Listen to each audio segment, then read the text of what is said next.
in the countryside just north of the Rhine, whose fire scars the destinies and souls of men and makes for other stories. There lived a giant named Walls. He was a very mortal sort. He was a man much as I am a man, but of titanic stature and great generosity of spirit. And with these attributes, he had won himself a kingdom, won himself thanes, whose loyalty he commanded. He made his fortunes young, and made his fortunes well, and with the treasure that he stored up in raiding the northern shores, even crossing the strait to raid the Britons, he built a great hall on a hill of his choosing, around an enormous oak tree, which he named the Barnstock. This tree was so large that Walls himself could not fit his arms around it, which is to say that men of normal stature would not be able to do so with the assistance of 3 of their fellows. Walls had been feuding with the house of Siggi-Gairar for as long as either house could remember. A man whose own lands were incapable of scratching out even the most pitiful of subsistence, and so he relied exclusively on the strength of his war band in order to feed his people, and had often turned his sights towards his southern neighbor, Walls. Many men had fallen, many men had been lost. Treasures had passed hands back and forth, gold spent on arms, gold spent on food, and gold wasted in the purchase of grain that rotted in storerooms with no living men left to tend them. And finally, Siggi-Gairar and Walls decided that it was time to call an accord. As was the custom, as is the best of bonds for any lasting truce, this was a peace that would be secured by marriage. Walls had 5 sons and 3 daughters, the most beautiful of his daughters being Sigilind, the strongest, brightest, and boldest of his sons being Sigimund, who, at 12, was nearly the same stature as Walls himself. And it should be no surprise to us that these 2 most remarkable of Walls' children were twins. Sigilind was to be given to Siggi-Gairar to secure the peace. And on the day of the feasting, when the Geats arrived, with peace strings tied around their swords lest they be drawn in hasty anger and thus break the bonds of trust between both peoples and the oaths sworn by their lords and thanes, they shuffled into the hall with a grumble, with a spit, and while peace strings may stay the strike of a sword, there is no oath that can stay the strike of a word. And the men of Walls and the men of Siggi-Gairar exchanged every insult, every slight possible. They take every opportunity to best each other in contests of strength, of singing, of storytelling, of boasting, of feasting, of drinking. And when you have 2 armies hell bent on edging up to the line of mutual destruction, and both of these armies setting themselves very, very seriously to the process of getting drunk, obviously tensions are going to run a little bit high. It is into this hall that a stranger walks carrying the beginning of our story.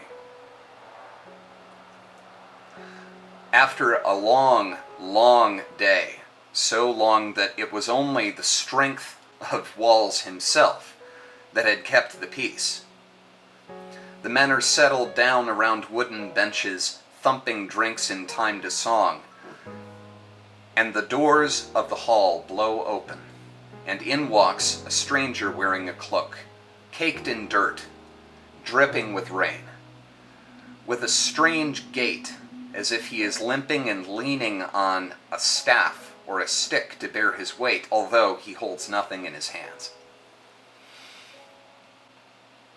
Without warning or hesitation, in a single motion from the steps carrying him from the front door, he whips back his cloak to reveal a sword.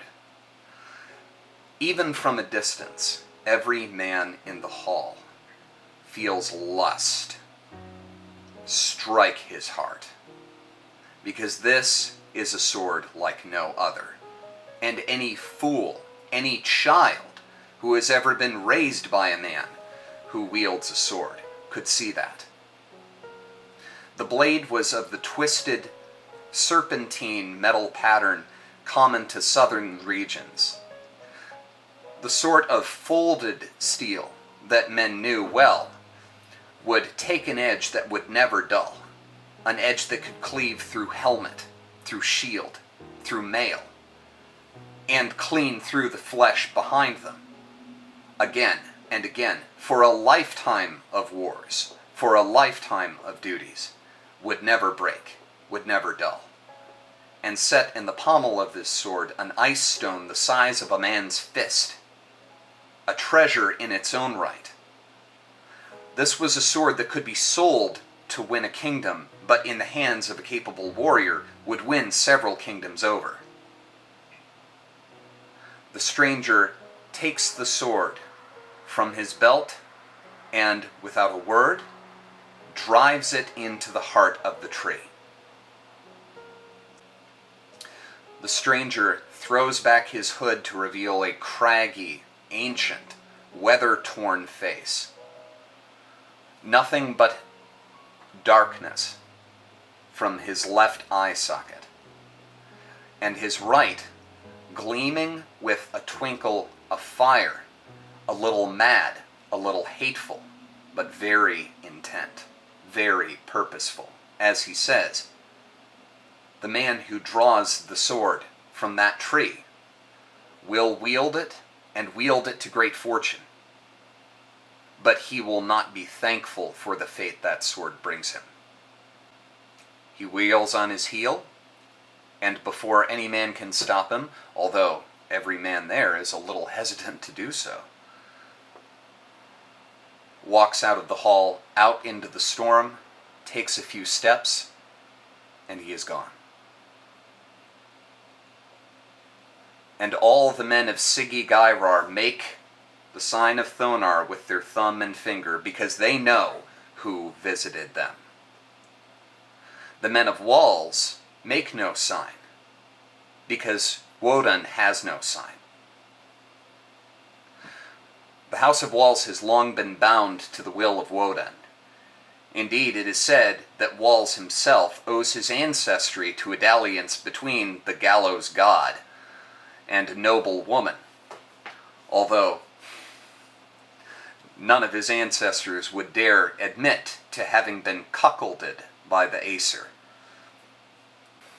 The reputation that the House of Walls was guided by the hand of Odin wins them scorn, wins them fear, wins them terror of their enemies in the battlefield. Because anyone who would actively seek the attention of Woden must be at least a little mad. Woden does guide great men to great destinies, and then great tragedies, great failures, for all men know that much as Woden must, in order to build his army for Ragnarok, draw to him the greatest heroes ever made, and draw from humanity that core of heroism that lies within us all, fan it into a flame, feed the flame into a conflagration until all the world must burn with songs of glory, so too must those heroes die in order to join his army. There was not a man in that hall who doubted that it was Woden who had driven that sword into the tree, who had brought a gift from the god of slaughter, a gift from the god who calls the ravens to peck the eyes of dead and dying men, and a gift from the god of heroes.